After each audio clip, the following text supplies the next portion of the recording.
श्वरी रस्ता डांबरीकरण कामाच्या भूमिपूजन सोहळ्याचे आयोजन करण्यात आले।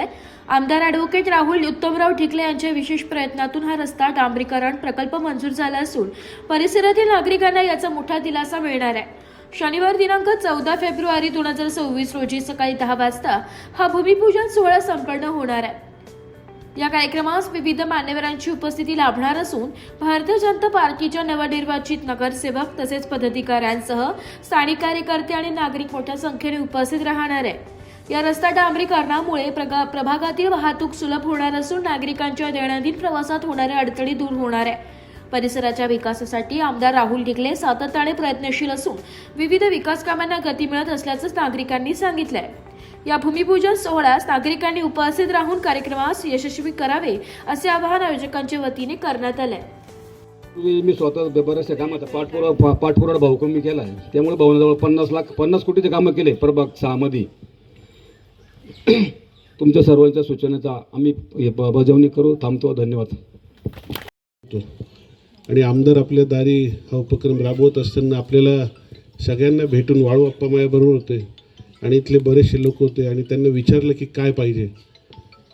तेव्हा रस्त्याच्या तक्रारी आणि पाण्याच्या तक्रारी माझ्याकडे आल्या होत्या आणि एक प्लॉट जो आहे आपला, तो प्लॉटचा ॲक्सेस जो आहे तो पेठरोडपर्यंत येत नाही। एका बिल्डरनी मधला रस्ता अडवल्यामुळे आणि त्याच्या प्लॉटमधून तो रस्ता जात असल्यामुळे त्याने जो रस्ता अडवून ठेवला, त्या संदर्भात आपण तक्रार केली होती।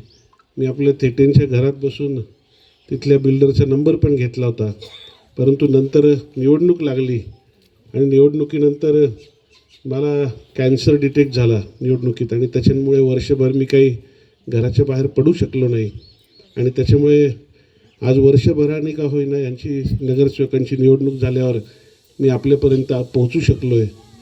खरं तर प्रमोद पिंगळेंनी, आपल्या प्रमोद पालवेंनी सगळ्या गोष्टींचा उहापोह केला, मागण्यांची आपल्या इथे चर्चा केली। आपण आत्ता हे 2 रस्ते धरतो आहोत, परंतु एक सुरुवात म्हणून, कारण मी जेव्हा आलो तेव्हा निधी जो आमदाराला असतो तो 5 कोटी असतो आणि जर बाकीची तरतूद करायची तर राज्य शासनाकडून आणि महापालिकेकडून करावं लागते। आता सिंहस्थाच्या पार्श्वभूमीवर आपण कॉलनी रोड्सला स्पेशल तरतूद महापालिकेकडून करून घेणार आहे आणि आपला भाग जो आहे हा वाढता भाग आहे। इथं नवीन इमारती होत आहेत, नवीन डेव्हलपमेंट होते आणि त्याच्यामुळे इथला विकास होणं गरजेचं आहे, कारण वर्षानुवर्ष आज आपला भाग हा दुर्लक्षित आहे आणि आपल्या नशिबाने 4ही नगरसेवक हे चांगले नगरसेवक आहेत जे मखमलाबादकरांनी आपल्या सेवेशी निवडून दिले। मग आमचे वाळू नगरसेवकांकडे तुम्ही आलं पाहिजे, हे केलं पाहिजे, ते केलं पाहिजे, पण आपण नगरसेवक आहोत, आपण जनतेचे सेवक आहोत। फोन आला का आपण जायचं असतं, लक्षात ठेवा, त्यांना बोलवायचं नाही। त्याच्यामुळे मी आमदार आपल्या दारी करतो, आमदाराकडे सगळ्यांना बोलवत नाही। त्याच्यामुळे याच्यापुढे आप्पाचं एक वैशिष्ट्य की साधा माणूस आहे, आपण फोन करा, तुमच्या आधी ते तिथे पोहोचतात। आणि मी जरी आमदार असलो तर 5-6 वर्ष जे कामं ह्या परिसरात झाले ते सगळे वाळू अप्पांच्या माध्यमातून झाले। त्यांना लोक सांगतात की हे काम झालं पाहिजे आणि फॉलोअप घेऊन त्यांनी ते कामं माझ्याकडून करून घेतले आणि त्याच्यामुळे ते नगरसेवक झाल्यामुळे आता या कामांना बराचसा वेग येईल। त्याच्यामुळे आज काम आहे। दिलीप राजेंनी सांगितलं की गुंडगिरी वाढली, हे केलं ते केलं, पण राजे एक सांगतो, माझा अनुभव असा आहे की आमच्या दादांनी काही सभागृह बांधले होते, काही गार्डन बांधले होते। सभागृह हे मोकळं असतं, बंदिस्त असतं, त्याचं कुलूप काही लोक तोडतात, तिथं बसतात, तिथं गांजा फुकतील, दारू पितील, तिथं अवैध धंदे करतात। त्याच्यामुळे मी एकही सभागृह कुठे दिलं नाही।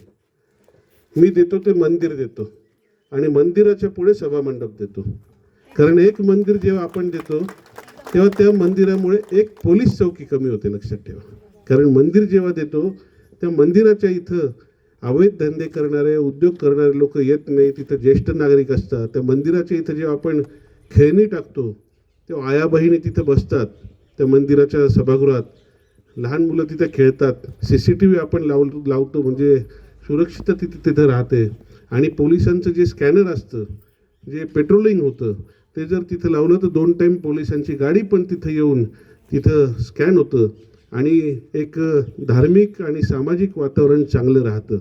त्याच्यामुळे सभागृह मंडपापेक्षा जेव्हा मंदिर आणि मंदिराला सभामंडप आपण देतो तेव्हा ते मल्टिपल यूजसाठी म्हणजे सगळ्या गोष्टींसाठी आपल्याला उपयोगी ठरतं. आत्तापर्यंत मी 61 मंदिरं बांधलेत आणि आत्तापर्यंत एकही तक्रार नाही की मंदिराच्या इथं कोणी काही चुकीचे कामं केलेत.